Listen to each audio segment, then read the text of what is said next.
Anyway, look, returning to our top story and that extreme heat that's sweeping across the country's southeast, Jonathan Howe is from the Bureau of Meteorology in Victoria. He joins us from the Melbourne headquarters. Jonathan, what are we seeing today?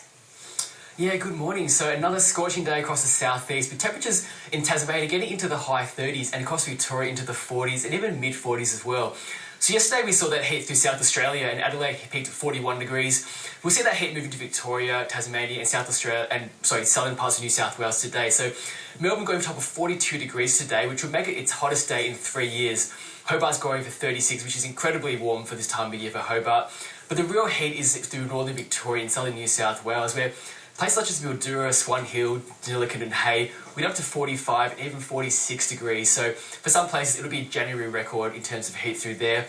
And then tomorrow we'll see that heat move into New South Wales, particularly around the Central Coast, where it could get to 37 in Newcastle, and again into the high 30s for Western Sydney. So a very hot day today for Victoria, New South Wales and Tasmania, and again tomorrow for New South Wales. Where's the heat coming from, Jonathan?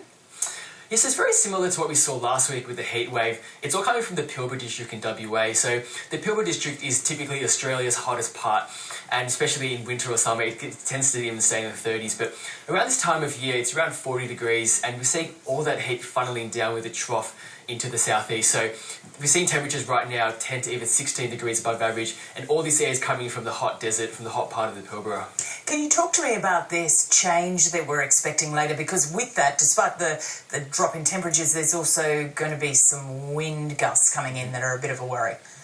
Yeah, so what sets this heat wave apart from what we saw the last week of December is that we'll see quite a strong wind change and a cold front come through, and quite a dramatic drop in temperatures. So we are seeing that in Adelaide. So Adelaide was about 34 degrees this morning, about 4 a.m. They're seeing the southwesterly change come through, and they'll drop back to the low 20s. And we're seeing the change move through places like Mount Gambier and Port Fairy at the moment. For Melbourne this afternoon, it'll mean that we'll see quite strong gusts develop around 4 o'clock, and the temperature is expected to drop back from about 42 to around those mid to low 20s. So with that change, we'll see very strong winds of up to 70 to even 90 kilometres an hour.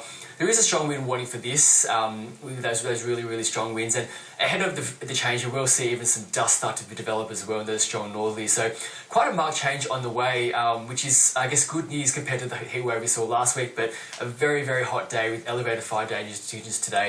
No wonder the authorities are worried, because this is what we were seeing in that lead up to Black Saturday. It's not the heat so much, but it's the wind gusts and what can happen if there are any embers or the dry lightning.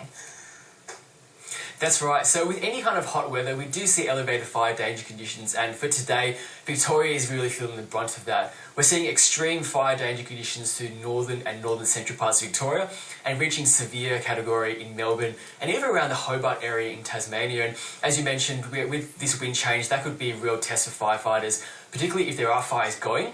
This change will basically mean that the fire change direction very, very quickly and become quite unpredictable in a sense. And we're always looking at the chance of dry lightning as well with that change. And of course, dry lightning can spark up fires pretty much anywhere we see those storms. So a really testing day ahead for firefighters, with lots of fire weather warnings out. So we do take care and always listen to the fire services. And you're probably going to have a pretty busy day yourself, Jonathan Howe. Thanks for spending some of it with us. Thank you very much.